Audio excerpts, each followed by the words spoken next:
Online. Hello, everyone, and welcome to this webinar from SyncVR Medical, all about working at a startup. It's one of the topics that came up mostly when we were interacting with students all around, and this question comes up so often that we decided to put a webinar around this topic. That's what we're going to cover today. For the people of you who don't know us, we'll have a quick introduction about what we do as well, to see what this startup is like. And then we're going into the most occurring questions that were actually submitted by you around working at a startup when you're actually graduating or still studying. So that's what we're going into, and then we're actually going to ask Elissa, who joined SyncVR Medical some time ago, about all of this, about her experiences, and to actually answer some of those questions. Elissa, a short introduction from your side as well. Yes, hello, thank you everyone for joining. My name is Elissa Zamak. I was studying here in Germany and I come from Lebanon. And now I'm responsible for the implementation and the support of all the projects that we are doing in the German hospitals. And it's a great opportunity to tell you all about my experience. Awesome.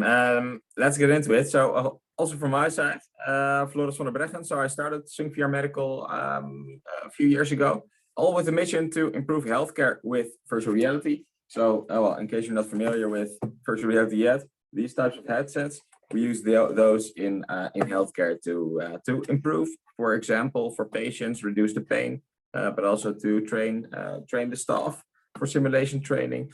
In the end, to use a virtual reality platform that we built, and within that platform, enable the hospital, healthcare organization, or whomever to use and leverage virtual reality programs for healthcare.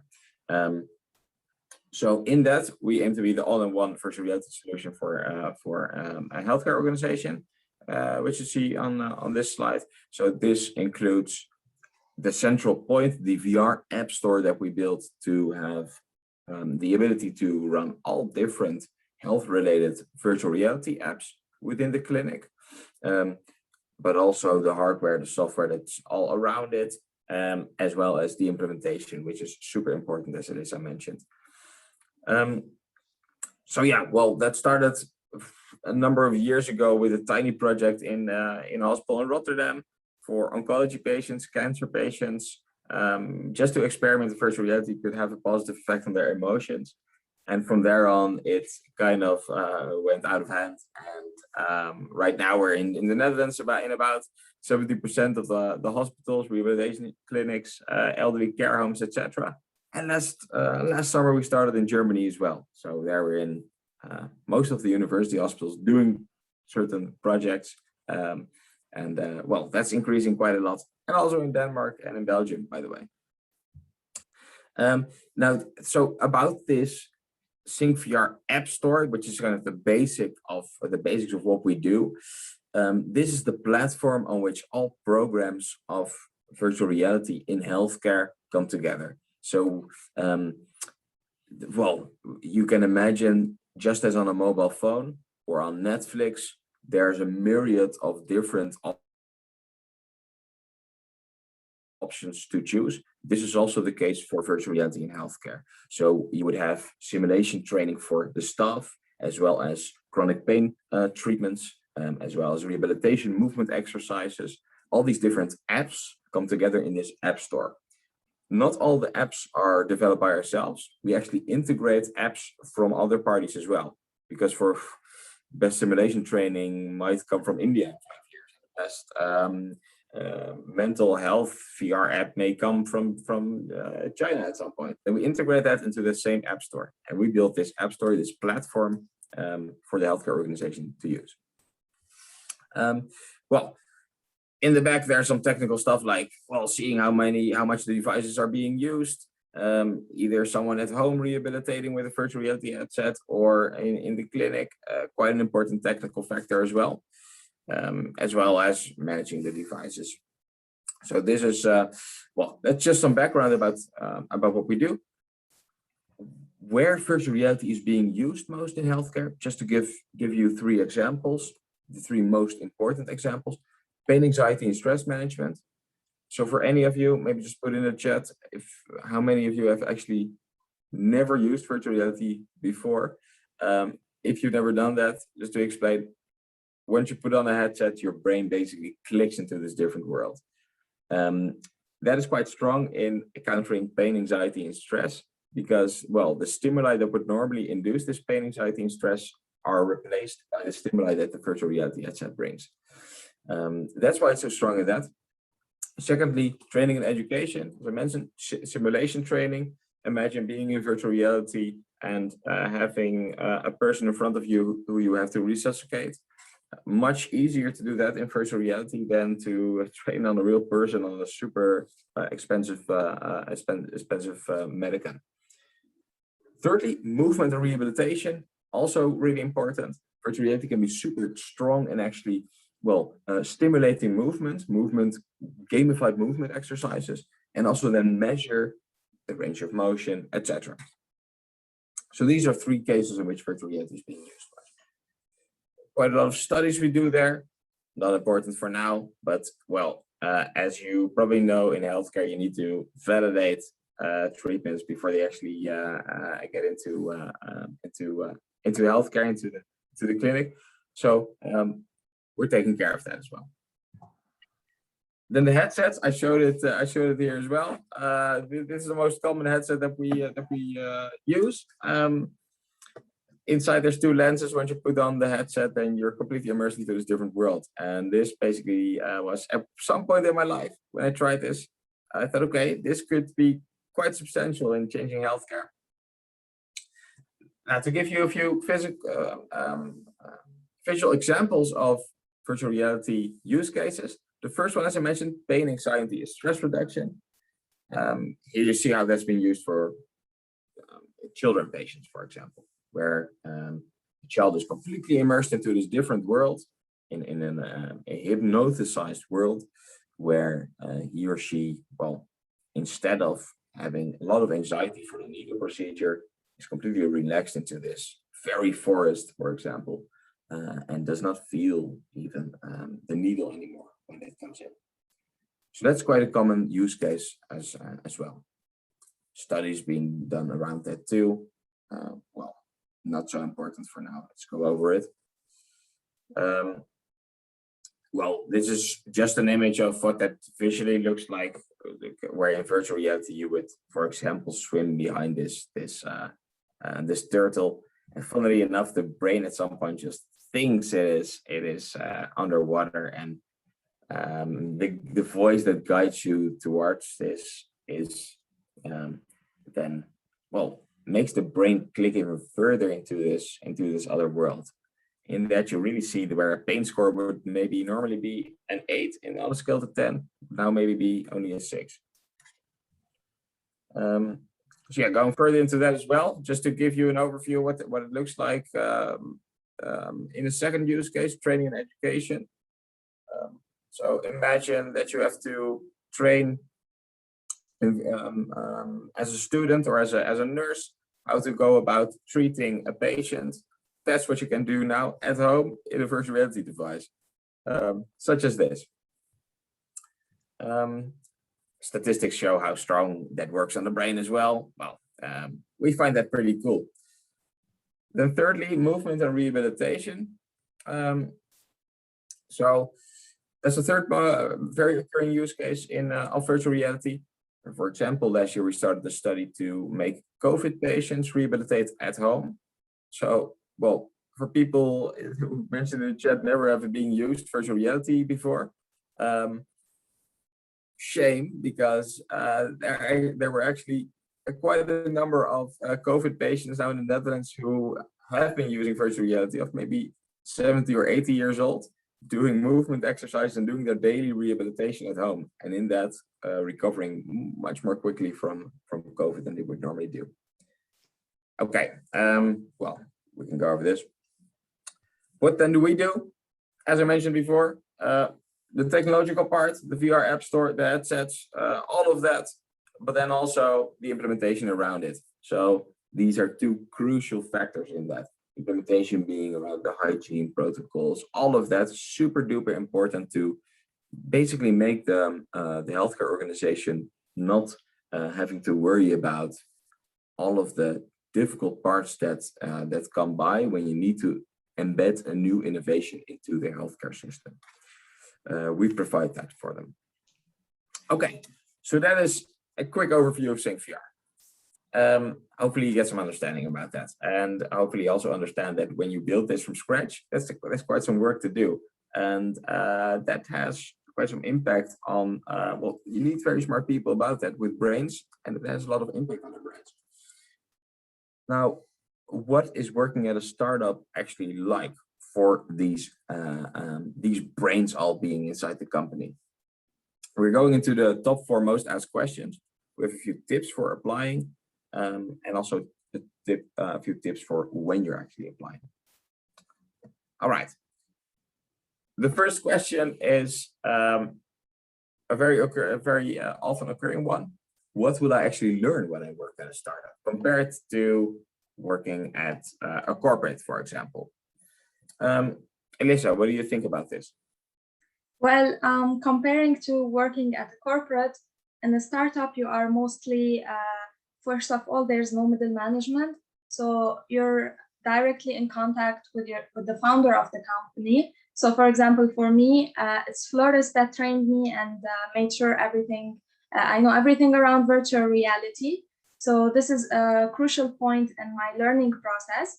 And also it's a never-ending learning process. So you will be learning new stuff every day along the way. So this is what's really important about working in a startup.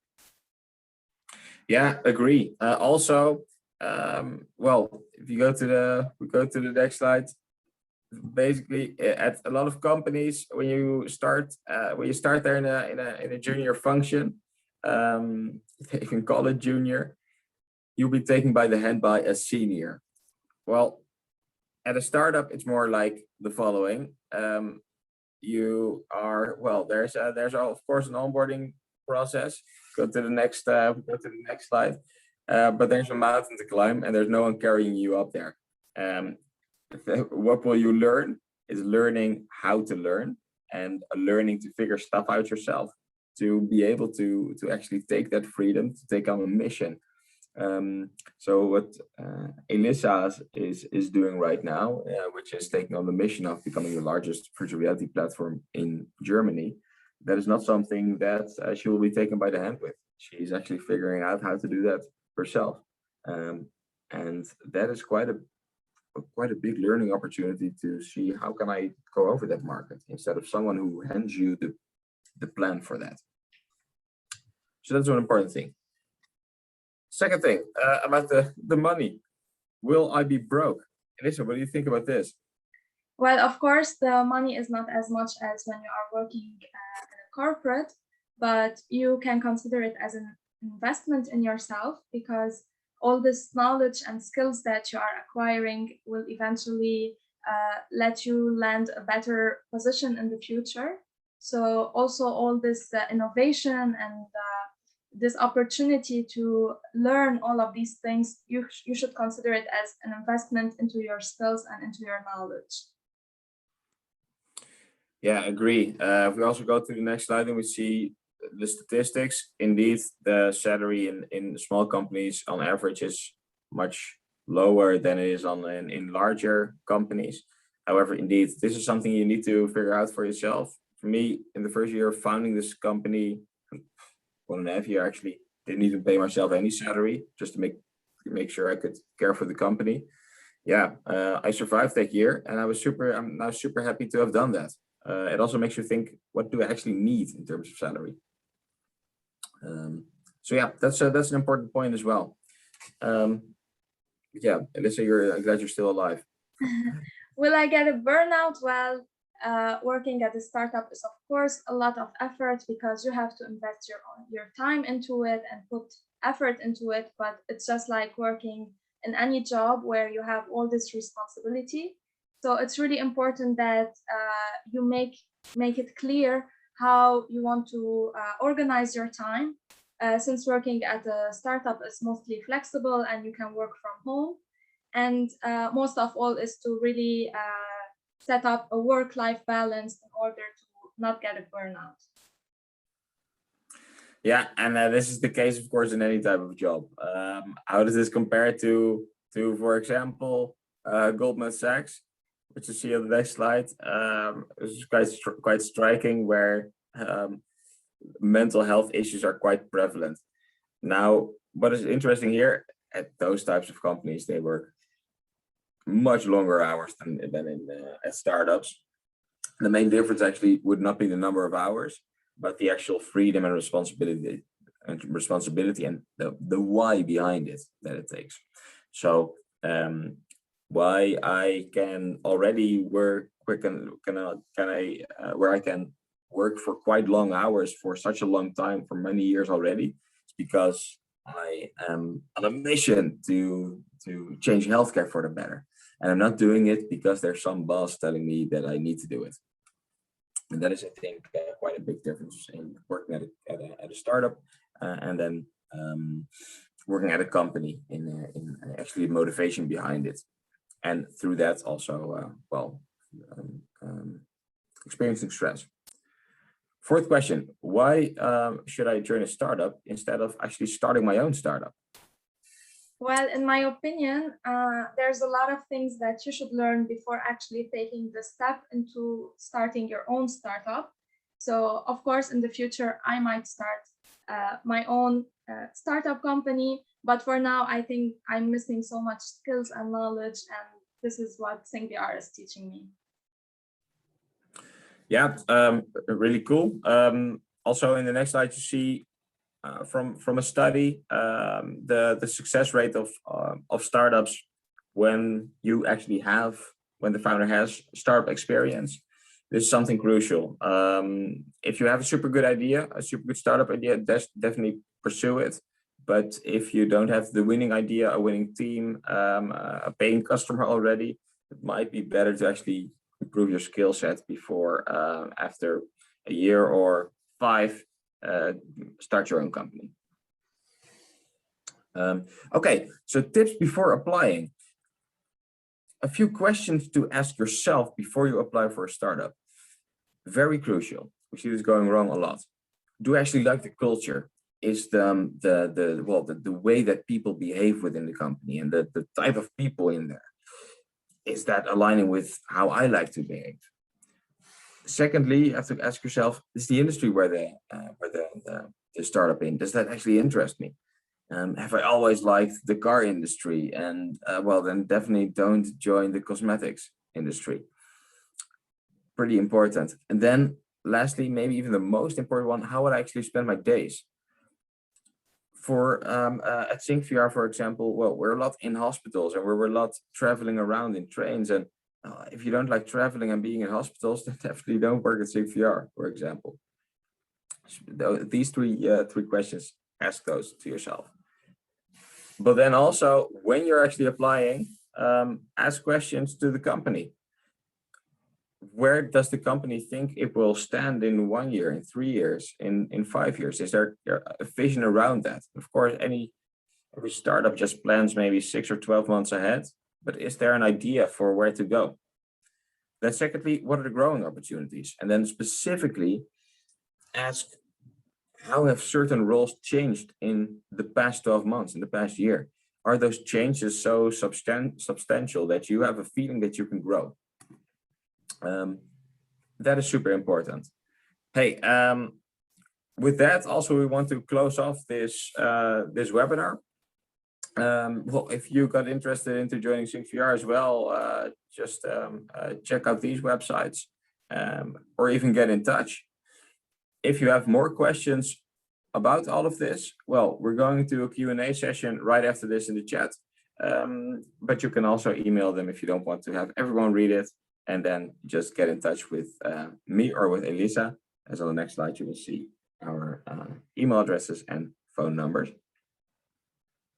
All right. So with that, we close off this webinar. Thanks a lot.